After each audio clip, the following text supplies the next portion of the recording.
இங்க ஒரு அப்பா தன்னோட பசங்களை இருட்டுறதுக்குள்ள வீட்டுக்குள்ள வந்துடணும் அப்படின்னு ஸ்ட்ரிக்டா ஆர்டர் போட்டிருப்பாரு. ஒரு நிமிஷம் லேட் ஆனாலுமே பயங்கரமா திட்டிடுவாரு. அவங்க வீட்டுக்குள்ள வந்ததும் ஜன்னல் கதவு எல்லாத்தையுமே க்ளோஸ் பண்ணிடுவாங்க. ஒரு சின்ன கேப் கூட இருக்க கூடாதுன்னு கவனமா செக் பண்றாங்க.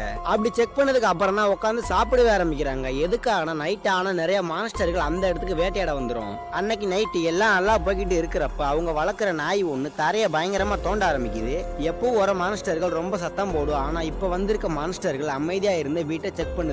உடனே அவனோட அப்பா கையில ஒரு ஸ்டிக்கர் எடுத்து வச்சு ரெடி ஆகுறாரு. உடனே அவரோட பையன் தாமஸ் ஒரு லைட்டை எடுத்துட்டு கீழே போய் பாக்குறான். ஆனா அங்க எதுவுமே இல்ல.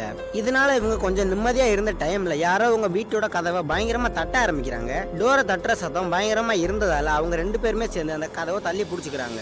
அப்ப அந்த மான்ஸ்டர்ஸும் அந்த இடத்துல இருந்து போயிருது. அடுத்த நாள் காலையில அவர் போய் அந்த டோரை பார்க்கும்போது அந்த டோர் ஃபுல்லா நகைக்கீரல்களா இருக்கிறத பார்த்து பயங்கரமா ஷாக் ஆயிடுறாரு. அது மட்டும் இல்லாம அந்த மான்ஸ்டர்ஸ் அந்த கதை உள்ள நிறைய பூச்சிகளையுமே விட்டுட்டு போயிருக்கு. அப்பதான் அவருக்கு புரியுது அந்த மான்ஸ்டர் அந்த கதவை உடைக்க மட்டும் வரல, அந்த பூச்சிகளை வச்சு இந்த வீட்டையே மொத்தமா அழிக்க வந்திருக்கு அப்படின்னு புரிஞ்சுக்கிறாரு.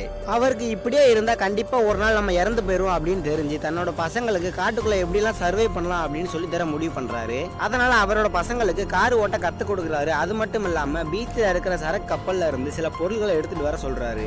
ஆனா தாமஸ் பொருள்களை எடுக்கிறத பத்தி கவலைப்படாம தன்னோட கேர்ள் ஃபிரெண்ட் கூட ஜாலியா என்ஜாய் பண்ண போயிடுறான். ஜோயி மட்டும்தான் அப்பா சொல்றதை கேட்டு பீச்சுக்கு போறான். இந்த பக்கம் தாமஸ் தன்னோட கேர்ள் ஃபிரெண்ட் கூட ஜாலியா என்ஜாய் பண்ணிக்கிட்டு இருக்கிறா. இந்த சைடு ஜோயும் தன்னோட உயிரை பணைய வச்சு அந்த சரக்கு கப்பல்ல இருந்து ஏதாவது பொருட்கள் கிடைக்குமா அப்படின்னு தேட ஆரம்பிக்கிறான். அப்போ தெரியாம ஒரு மான்ஸ்டர் கூட்டுக்கு பக்கத்துல மாட்டிக்கிறான். அப்ப அங்க இருந்து எல்லா பூச்சிகளுமே அவனை சுத்தி வலிச்சு அட்டாக் பண்ண ஆரம்பிக்குது. உடனே ஜோயும் அங்க இருந்து தப்பிச்சு வந்து காரை ஸ்டார்ட் பண்ண ட்ரை பண்றான். ஆனா அந்த நேரம் பார்த்து கார் ஸ்டார்ட் ஆக மாட்டேங்குது. அப்போ நைட் ஆக போற டைம் ஆனதால ஜோயி கொஞ்சம் பதட்டப்பட்டாலுமே மனசுக்குள்ள தைரியத்தை வர வச்சிரு அந்த காரை எப்படியோ போராடி ஸ்டார்ட் பண்ணி அந்த இடத்துல இருந்து கிளம்பிடுறான். ஆனா தாமஸ் நைட் ஆக போறது தெரியாம கேர்ள் ஃபிரெண்டு கூட ஜாலியா என்ஜாய் பண்ணிட்டு நைட் ஆனதுமே தன்னோட பிரதரை தேடி ஓட ஆரம்பிக்கிறான். அப்போ தெரியாம கால் வலிக்கு ஒரு பெரிய கிராக் உள்ள விழுந்து மயங்கிடுறான். அப்ப எவ்வளவு நேரம் ஆகியுமே தாமஸ் வராதால ஜோயி மட்டும் கார்ல வீட்டுக்கு போயிடுறான். வீட்டுக்கு போனதும் தாமஸ் காணாம போன தெரிஞ்சதுமே அவரோட அப்பா அந்த இருட்டான காட்டுக்குள்ள தாமஸை தேடி கிளம்புறாரு. போறதுக்கு முன்னாடி ஜோயி கிட்ட வீட்டுல இருக்க எல்லா ஜன்னல் கதவு எல்லாத்தையுமே மூடி பத்திரமா உள்ளே ஏறு அப்படின்னு சொல்லிட்டு தான் போறாரு. இந்த மாதிரியான நிறைய மூவ் இன்ட்ரெஸ்டான வீடியோஸ்கள் பாக்குறதுக்கு மறக்காம நம்ம சேனலை சப்ஸ்கிரைப் பண்ணிருங்க.